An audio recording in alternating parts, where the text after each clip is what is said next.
me as a man making $45,000 a year, and you're making like 250, so you're not gonna look at me some type of way.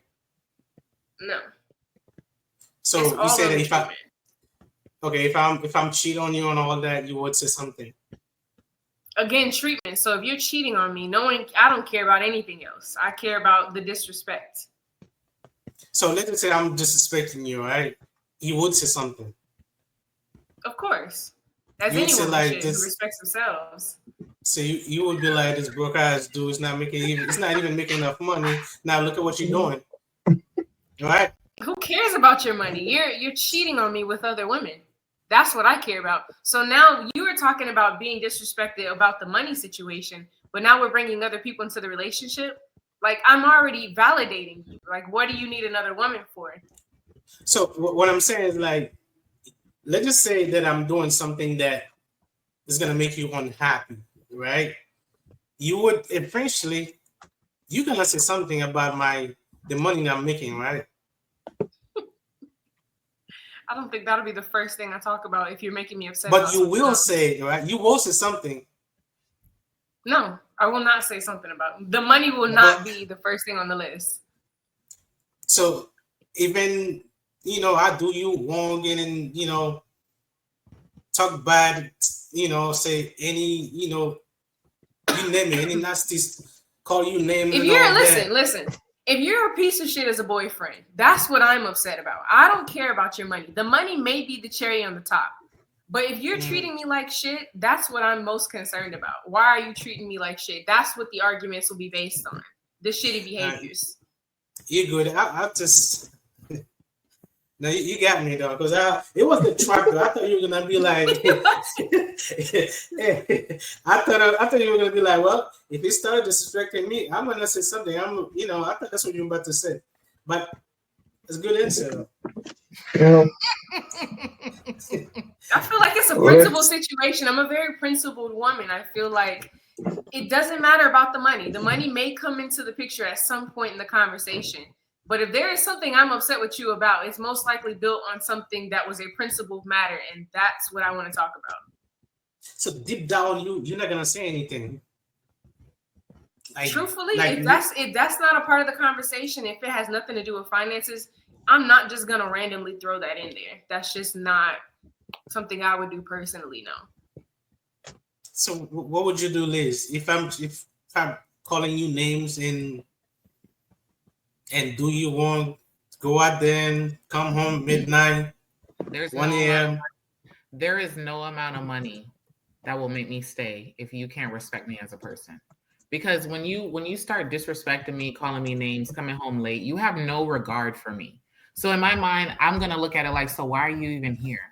If you're doing all this to me, why are you with me? That's what I would really want to ask you. Why are you with me? Is it because, why? And I'm not going to give reasons, but like, why are you with me? If you can't respect me, you're cheating on me, you're lying to me, you're disrespecting me, calling me names.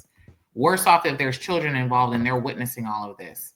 It has less to do about the money and more about why are you treating me that way? Is it because you feel inferior and, you belittling me makes you feel more of a man? Then you have to kind of look into yourself. But I always say this, there is no amount of money worth your happiness. I've said that for a long time now, for maybe 20 years now, I've been saying it because it's true.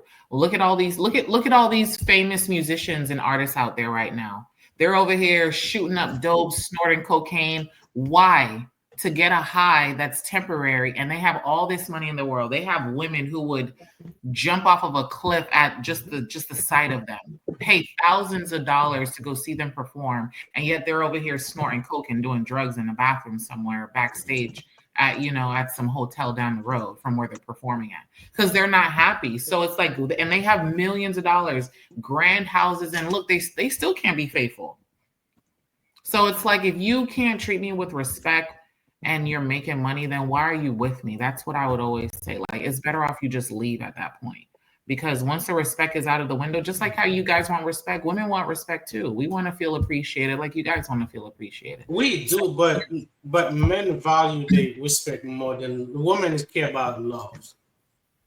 Yeah, It- but there's no love if you're cheating. How can you love me and cheat on me? How can you love me and call me names and No, that's I not have true. Let's agree to disagree, because I So, know, Joe, but what's I your first want to say decision? that I disagree with women just wanting love and that's it. Love No, only 'cause lasts for I so don't- long, to be honest. Respect is what's going to determine whether or not you cheat on me, whether or not you're going to backstab me in some other way when it comes to finances. Like, respect goes longer and a further way than love does in my head. That is true. Yeah, Because you lose all the money, and then what do you have at the end? Then what? But- Yeah. Because if the money went out the door with the respect, when you lose the money, the respect ain't there either. At least if you lost the money, the respect will still be there. You know, so. but I'm I pretty sure you guys heard like a lot of stories about a man that he had money at some point and become broke. They had no money, and the woman just walked away because of You know, yeah. But that's a man true. won't do that. You don't think so? They'll probably No. cheat instead. They'll cheat and I think stay. that then that starts the conversation of, so do men, well, I know you're comfortable, these two are comfortable with being the providers, but are you okay with the woman solely depending on you for finances with no job? I wouldn't mind that. As long as I can handle everything on my own, that's fine with me. Take care of my kids. Now, how would you feel about her? Would you respect her? Do you feel like you would be loyal to a woman who you have Definitely. complete control over her Definitely. life because you are controlling all of her finances? That's men. That's a man's job. You're supposed, as a man, you're supposed to provide for your family. That's a man. Like, Will you still it's a find her substitute. interesting? Will you still feel that she is like someone that is a fresh partner to you? Like, she's buying stuff with your money to give to you, to feed you, to do everything, but you know it's all on your my back. money is her You money. still have respect for her. That's our money. It's not like It's not her my money and my money. money. That's It's our our money. money. one Okay. thing. Remember, One we thing. married. One This thing I will isn't say, marriage. though- This is not marriage because we didn't discuss marriage. This is just a basic. Oh, it has to. relationship. It has to be marriage. Let's say if I was single, I wouldn't be dating to be just to be dating. I will be dating to be married. I will be looking at it long term. Hell yeah. Give me 5, Jepson. I'm like that. So but I That's would just- say that. I would say that though. Like for me, when I